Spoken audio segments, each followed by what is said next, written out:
اللہ کی نعمت ہے یہ دعوت اسلامی، آقا کی عنایت ہے یہ دعوت اسلامی۔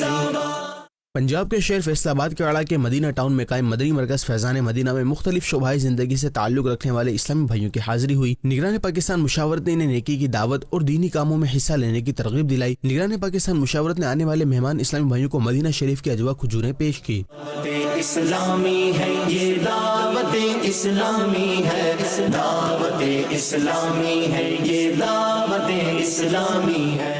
دوسری جانب فیضان مدینہ فیصل آباد میں ہی کراچی، لاہور، ملتان، اسلام آباد، واہکینڈ، پنڈی، فیصل آباد، ساہیوال، اوکاڑا، پتوکی، سندھ اور دیگر شہروں سے پروفیشنل اسلامی بھائیوں کی حاضری ہوئی، جن میں IT انجینئرز، فائنانس آفیسر اور کارپوریٹ سے تعلق رکھنے والے دیگر پروفیشنلز بھی شریک تھے۔ اس موقع پر رکن شورا حاجی فضیل آزاد تاری اور نگران مجلس پاکستان بھی موجود تھے۔ نگران پاکستان مشاورت نے سیرت مصطفیٰ صلی اللہ علیہ وآلہ وسلم کتاب کا تعارف کروایا اور اسلامی بھائیوں کے سوالات کے جوابات بھی ارشاد فرمائے۔ نگران پاکستان مشاورت نے نیکی کی دعوت دیتے ہوئے پروفیشنل اسلامی بھائیوں کو دعوت اسلامی کے تحت ہونے والے دینی کورسز میں داخلہ لینے کی ترغیب بھی دلائی۔